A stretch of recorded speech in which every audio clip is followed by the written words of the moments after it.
Buenas tardes, amigos e internautas de las redes sociales de Proceso Digital y Departamento 19. Les saluda el periodista Ronald Ordóñez y en ocasión de esta tarde continuamos con este espacio habilitado por Proceso Digital para que usted conozca a sus candidatos, a los precandidatos que buscan un cargo de elección popular este 9 de marzo, en que todos los hondureños estamos llamados a ejercer nuestro sufragio en las elecciones primarias de nuestro país.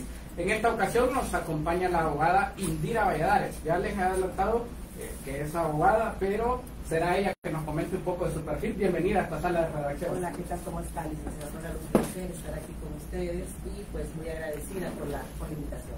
Es una precandidata por el movimiento Avanza que lidera la abogada Ana García de Hernández, candidata a diputada. ¿Qué le hace participar por política por primera vez abiertamente?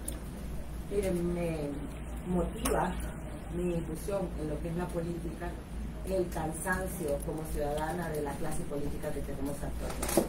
Considero un desgaste en todos los partidos tradicionales en donde se necesita realmente nuevos liderazgos. Y no le hablo de nuevos liderazgos solamente hablando de personas jóvenes, no, sino que nuevos liderazgos en cuanto a personas que no tengan ningún tipo de señalamiento, buenos hondureños que realmente queramos adecentar lo que es la clase política en nuestro país. Diversos informes, no solo de Honduras, sino a nivel regional, incluso latinoamericanos, hablan que el Congreso Nacional de Honduras es uno de los peores de la historia en comparación a otros congresos. ¿Por qué querer formar parte de un ente que ya se le dice que es uno de los peores en nuestro país? Por lo mismo, licenciado, para querer adecentarlo. Considero que los buenos hondureños es el momento de accionar. Considero que definitivamente los que amamos nuestro país debemos de actuar. No podemos seguir siendo secuestrados por la misma clase política corrupta. Mire, es tan importante el Congreso Nacional, a veces le ponemos mucho énfasis al titular del Ejecutivo, pero mire, la importancia que tiene el Congreso Nacional es el Congreso Nacional el que escoge otro poder del Estado. En elecciones de segundo grado se escoge a todo lo que es la Corte Suprema de Justicia, el Poder Judicial. Se escogen los más altos funcionarios del Estado, procurador, subprocurador general de la República, fiscal general adjunto, magistrados del Tribunal Superior de Cuentas, del Consejo Nacional Electoral, entre otros. Entonces, ¿qué pasa? Si nosotros tenemos secuestrado el Congreso Nacional con malos políticos, hablándolo de todas las estructuras, aquí no me voy a venir a dar baños de pureza, a decir que es que todo el nacionalista es bueno. Considero que hay un desgaste también de los diputados en el Congreso Nacional, donde no han generado una buena oposición, y también todo lo relacionado a lo que es la falta de consensos. Mire, es terrible. Desde el primer día de la instalación del Congreso Nacional vimos patadas al estilo Karate Kid, vemos insultos, vemos todo lo relacionado a lo que es descalificación. Es una pena el Congreso Nacional y es la ventana hacia afuera. Los congresistas son los mandatarios del pueblo, electos directamente por el soberano, y se debe a lo que es en el Congreso Nacional al voto de la población que les dio su confianza. ¿Y qué pasa? Una vez que ya están en el poder, se olvidan de la población y simplemente siguen lo que vienen siendo los estamentos de la estructura partidista a la que pertenecen, sectaria, y definitivamente no abona. Entonces, ¿qué es lo que yo pretendo? Al igual que muchos de los compañeros que van también en la fórmula de la abogada Ana García de Hernández, por no decir todos, lo que queremos es adecentar el Congreso Nacional. Necesitamos un cambio en donde realmente se llegue a legislar. No a tratar de hacer un show, no a tratar prácticamente de quedar bien con un pequeño grupo, abonando más a lo que es la corrupción en el país, sino que realmente adecentar lo que es ese poder del Estado que necesita en este momento un cambio radical. ¿Estaría dispuesta a legislar en un futuro, si es favorecida con el voto popular de nuestro país, a favor de la población? Y esto, pese a que implica que no esté en los intereses de su partido. Esto lo decimos porque en toda la historia del Congreso Nacional vemos a diputados que se olvidan de la población o se olvidan de que un decreto pueda hacer beneficio a la población por intereses partidarios. Es que ese es el pensar de la clase política actual, llegar al Congreso Nacional para favorecer a pequeños grupos de poder, olvidándose de la mayoría que los escogió. Entonces eso es lo que nosotros tenemos que cambiar. Mire, yo estoy licenciado desde hace varios tiempo, más de un año, en un proceso muy cercano cristiano en cuanto a lo que es mi relación con Dios, y considero que realmente si Él me está permitiendo participar y poder llegar al Congreso Nacional es porque Él me quiere ahí, Él quiere realmente tener a sus hijos en posiciones de autoridad, Y realmente, si Dios y el pueblo hondureño me lo permiten llegar al Congreso Nacional, sí, pretendo legislar a favor de la mayoría. Mire, yo le comento a mi esposo, le digo, mira, yo creo que voy a ser de las personas, digo, que voy a tener que estarle diciendo la verdad a medio mundo. Yo soy muy franca, yo soy muy sincera, y la verdad es que creo que en esa me la voy a llevar, ¿verdad? Pelándole la cara a un montón de sinvergüenza, porque definitivamente va a tocar legislar a favor del pueblo y va a tocar pelarle la cara, así, tal cual habla el pueblo hondureño, pelarle la cara a ese montón de sinvergüenzas que llegan al Congreso Nacional a querer llenarse las bolsas de dinero, a ver qué leyes hacen para favorecerse ellos y pequeños grupos, y olvidándose de la mayoría del pueblo hondureño. ¿Tendría este mismo deseo por querer llegar a ocupar un curul en el hemiciclo si se redujera el salario de los diputados? Esto lo decimos porque hay muchos precandidatos a los que les hemos consultado y una de sus propuestas es reducir el salario y reducir el número de diputados, pero aquí entonces cuando cambian las reglas del juego, muchos diputados o muchos precandidatos dicen, así ya no me interesa.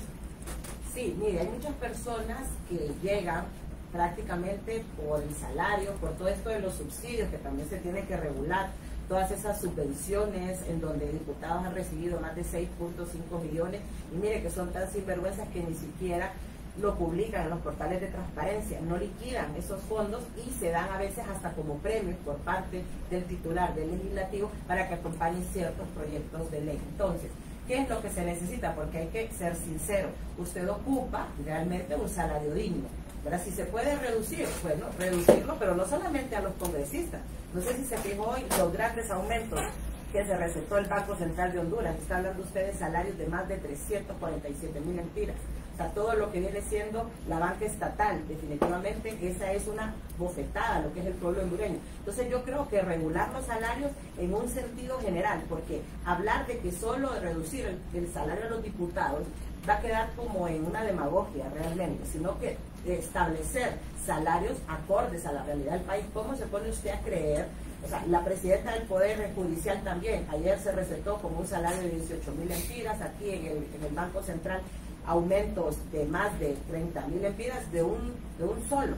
Entonces, es que hay que analizar todo el contexto de lo que son las carreras administrativas, las leyes orgánicas de los entes y establecer realmente salarios acordes a la realidad del país.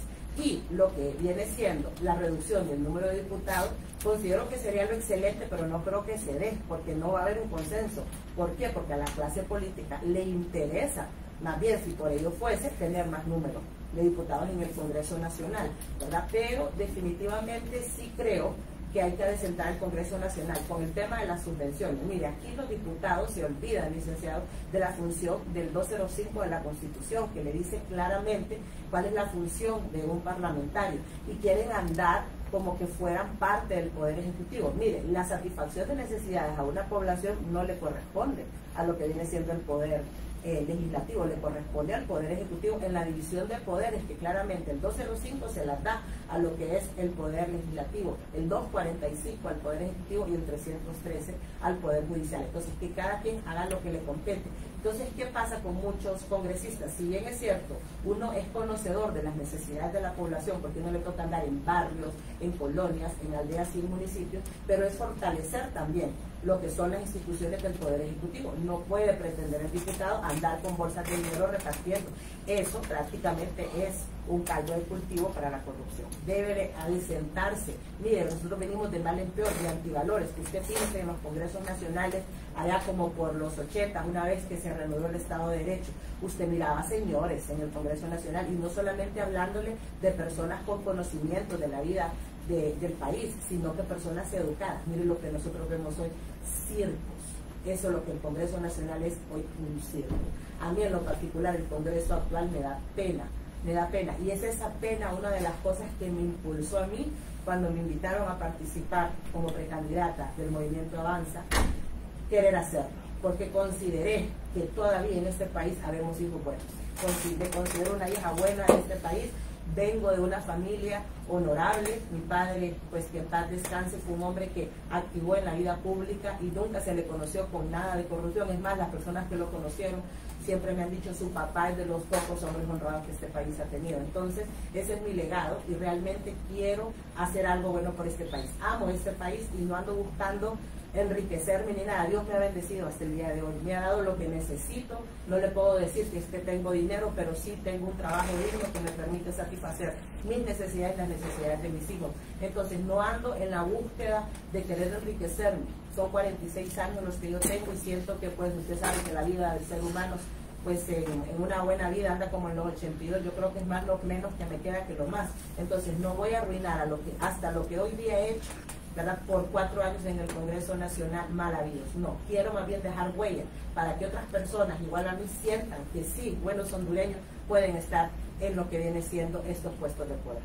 Díganos así brevemente 3 propuestas fundamentales que usted propondría con esa opción que le daría de ser resultada favorecida con el voto popular, de opción de presentar a ley en el Congreso Nacional. Usted nos ha comentado que ha andado en barrios y colonias, sí. Imagino que tiene una perspectiva de la realidad, también su perspectiva como abogada y como docente universitaria conoce un poco de la realidad también. Entonces, 3 propuestas que usted propondría. Mire, tres propuestas básicas que yo tengo en base a mi carrera y a lo que es mi experiencia docente. Uno es la educación.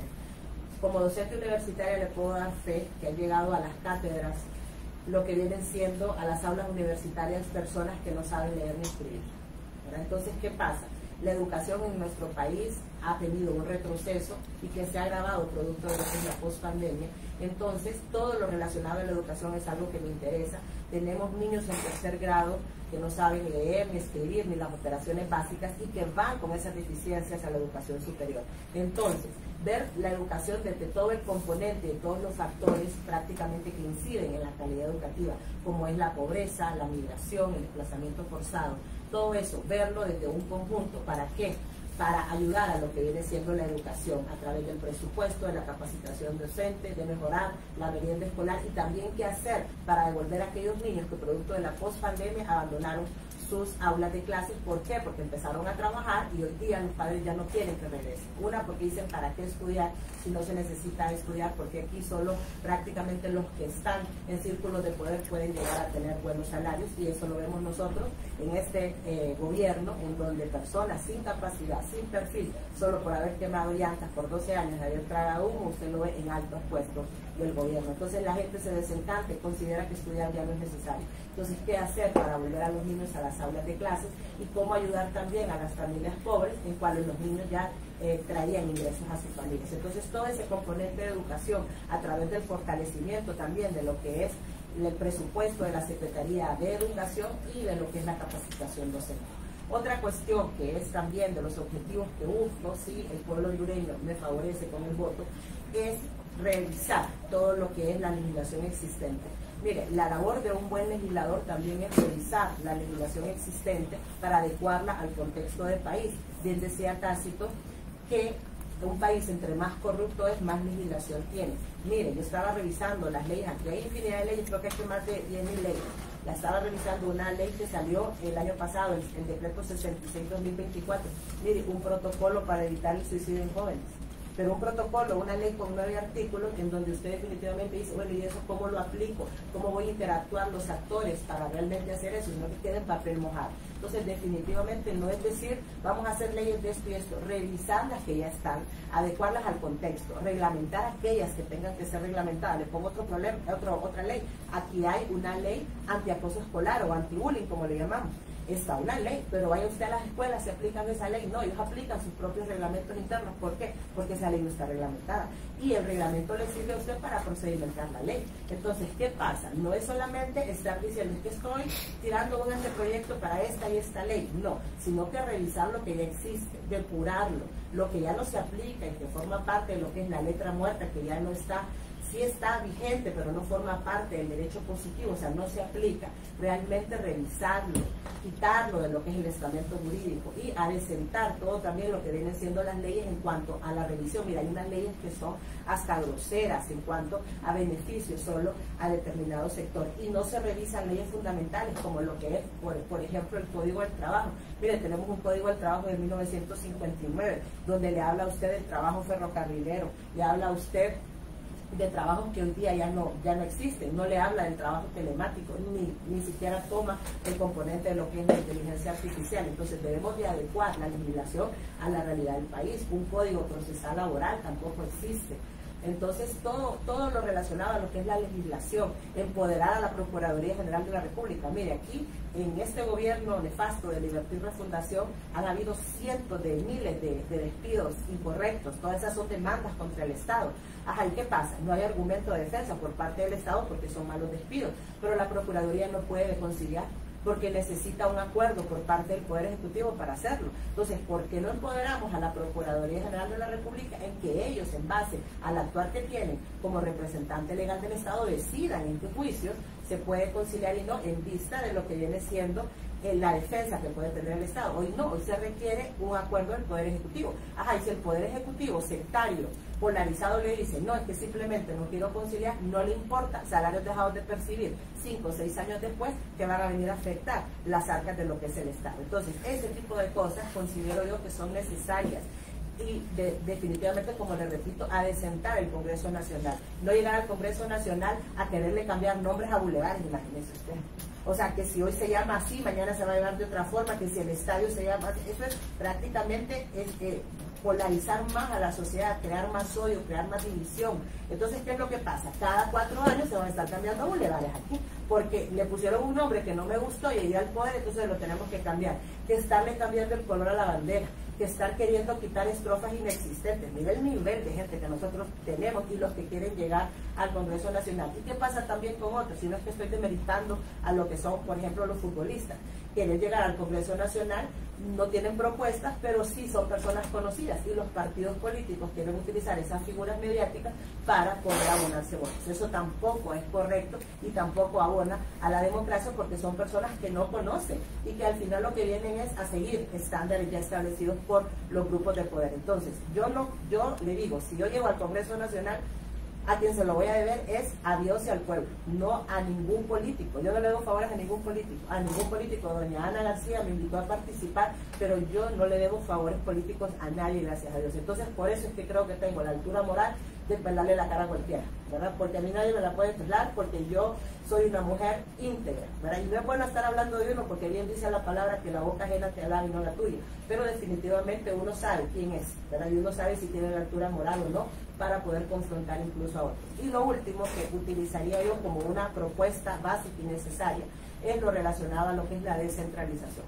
Parte del problema del poder legislativo hoy día es eso de las subvenciones. Es que hay que ayudar a las comunidades y lo que quieren es dinero. Porque no potenciamos a las municipalidades a través de la descentralización territorial, porque no se potencian las municipalidades, que son las primeras conocedoras de las necesidades del pueblo. Mire, lo que es la familia, la sociedad, el equivalente de lo que es la familia, la sociedad, es el municipio al Estado. Entonces, ¿por qué no empoderar a los municipios? Realmente el gobierno local es el primer conocedor de las necesidades del pueblo. Entonces, ¿por qué no potenciarlo? ¿Por qué no ayudar a todos aquellos municipios?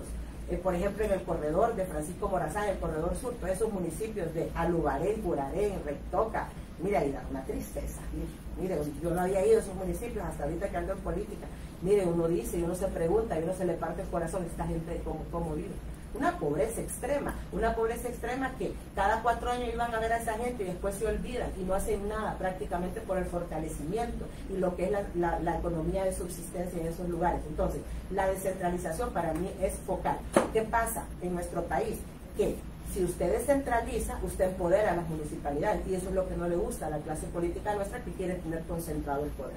Entonces, es parte de la corrupción imperante, de querer concentrar el poder, de querer mantener esos grupúsculos de poder en perjuicio de la mayoría de la población. Entonces, esos son mis 3 ejes principales: la educación, la revisión de las leyes y lo que es la descentralización. Aparte de la ayuda también a grupos vulnerables, que eso también, pues obviamente, es parte de lo que viene siendo todo el esquema de trabajo de la abogada Ana García de Hernández, para volver todos aquellos programas de vida mejor que estableció el presidente Juan Orlando, que obviamente ya quiere mejorarlo, ¿verdad?, a como estaban en ese momento. Hemos conocido en este espacio a la abogada Indira Valladares, por parte del movimiento Avanza, es precandidata a ocupar un curul en el Congreso Nacional. Ya en la parte final de esta entrevista, ¿en qué casilla va?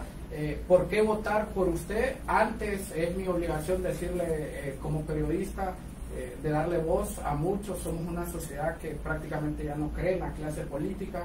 Cada 4 años hemos escuchado una promesa tras otra, una sociedad actualmente desencantada de cualquier político. No hablo de un partido en específico, sino de la clase política, de la estamenta política, y ustedes como precandidatos deben en esta instancia luchar con ese desencanto que han ganado a pulso sus antecesores. Es correcto. Sí, todo lo que usted dice tiene razón, y definitivamente la población está cansada de la clase política. Entonces, por eso es que surgimos nuevos rostros, personas a las cuales usted puede revisar, puede buscar incluso en Google, y usted va a ver. En el caso mío, Indira Valladares, no tengo ningún proceso, ni he sido denunciada, ni tengo nada abierto. Son 22 años en el ejercicio de la profesión, 14 años en la docencia universitaria, sin señalamientos de ningún tipo, pero le digo que ni siquiera en la universidad, que yo me he visto envuelta en algún problema, no. Tengo más bien fama de ser una profesora yuca, porque yo trato de al alumno enseñarle, pero obviamente exigirle. Entonces, en el campo profesional tampoco que me denunciaron, que tengo algún tipo de denuncia en el colegio de abogados o en otro tipo de instancias. Entonces, realmente revisar el perfil de cada uno de los candidatos y pues pedirle al pueblo hondureño, ¿verdad?, que me preste el voto. Sé, como usted bien dice, que es un desencanto, pero definitivamente quiero ser un cambio positivo para el país, represento el cambio que quiero ver. Entonces le pido al pueblo hondureño, más que todo en este 9 de marzo, como son elecciones primarias, a esa base del nacionalismo, a esa estructura del nacionalismo, que me preste el voto, y que prometo devolvérselo a través de una candidatura de altura y para legislar a favor de ustedes. También les pido el voto para lo que es la casilla 2 por la abogada Ana García de Hernández, también aquí en el Distrito Central por la casilla 2 por el ingeniero José Roberto Pineda, por los 23 diputados del Movimiento Avanza de la corriente de la abogada Ana García de Hernández, y obviamente pues poniendo énfasis en mi casilla, que es la casilla 36. Bueno, ustedes la han conocido, ella es la abogada Indira Valladares, casilla 36, precandidatura a diputada por el Movimiento Avanza, que dirige la abogada Ana García Hernández del Partido Nacional de Honduras. Desde esta sala de redacción nosotros generamos este espacio para que usted conozca a sus precandidatos, pero recuerde que al final la decisión es suya. Nuestro deber como comunicadores sociales, como medio social responsable y que quiere contribuir a esta sociedad, es presentarles y que usted conozca a sus candidatos. Todos los hondureños estamos llamados a ejercer el sufragio este 9 de marzo. Salga a usted a ejercer el sufragio antes que alguien lo haga por usted. A todos ustedes, gracias por el favor de su atención. Estas y otras entrevistas totalmente disponibles en nuestra plataforma, y le invitamos a que se mantenga totalmente informado del acontecer nacional e internacional a través de www.proceso.hn, y por supuesto de toda la temática migratoria a través del www.departamento19.hn. A todos, feliz tarde.